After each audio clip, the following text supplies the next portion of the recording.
कमरा ठंडा है, तुम्हारी सांसों की भाप हवा में ठहर जाती है।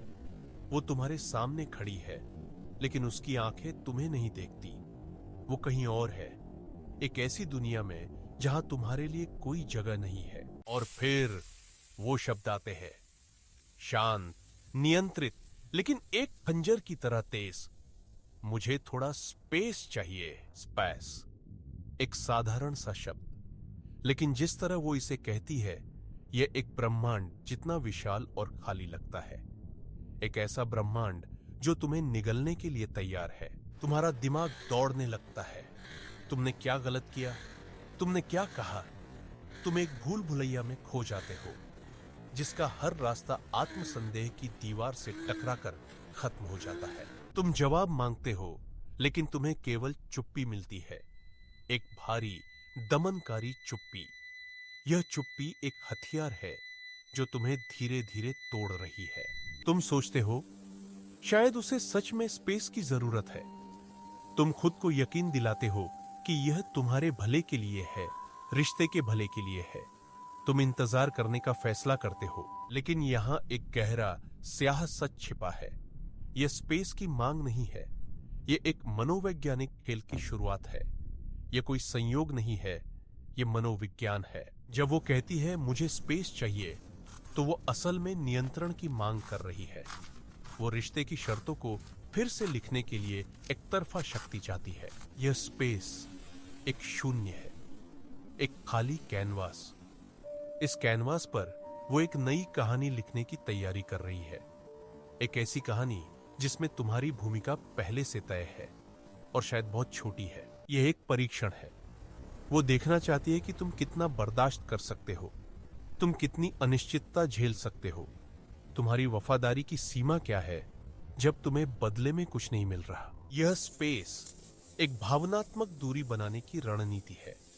वह तुम्हें अपने भावनात्मक केंद्र से हटा रही है, ताकि जब अंतिम प्रहार हो तो उसे कम से कम अपराध बोध महसूस हो। यह एक प्रीएम्प्टिव परित्याग है। वह तुम्हें छोड़ने से पहले ही तुम्हें अकेला महसूस करा रही है, ताकि जब वो सच में चली जाए तो तुम पहले से ही उस अकेलेपन के आदी हो चुके हो। सोचो एक कहानी के बारे में, आर्यन और माया। उनका रिश्ता तस्वीरों में निखुंठ लगता था। हंसी, यात्राएं, वादे, एक आदर्श कहानी। फिर एक दिन माया ने कहा, आर्यन, मुझे सोचने के लिए थोड़ा स्पेस चाहिए। आर्यन ने समझा। उसने उसे वह स्पेस दिया जो उसने मांगा था। हफ्ते बीत गए। आर्यन का हर दिन एक अंतहीन इंतजार था। उसका फोन एक मौन स्मारक बन गया था। हर आहट पर उसका दिल उछलता और फिर निराशा में डूब जाता। उसने जो स्पेस दिया था वह एक भाई बन गया था, एक भाई जिसे माया किसी और के साथ भर रही थी। जब माया वापस लौटी तो वह एक न्यायाधीश की तरह थी।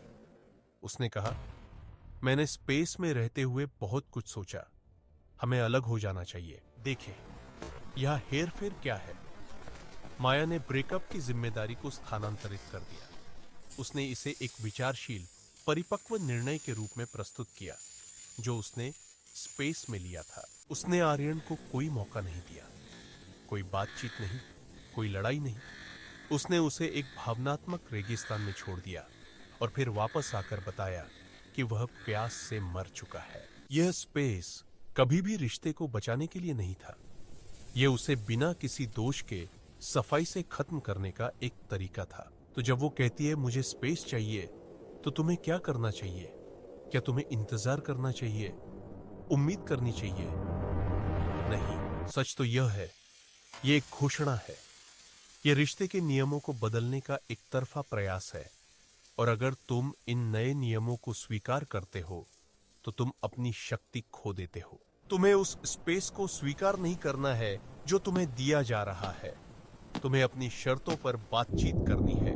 कहो, मैं समझता हूं कि तुम दूरी चाहती हो, लेकिन मुझे स्पष्टता चाहिए। यह स्पेस कैसा दिखता है? इसके नियम क्या है? यह कब खत्म होगा? तुम अनिश्चितता के खेल में भाग लेने से इनकार कर देते हो। तुम उसे उसकी जिम्मेदारी से भागने नहीं देते। अगर वह जवाब नहीं दे सकती अगर वह तुम्हें केवल अस्पष्टता और चुप्पी देती है, तो तुम्हारे पास तुम्हारा जवाब है। यह स्पेस एक अंत है जिसे वह शुरू करने की हिम्मत नहीं जुटा पा रही है।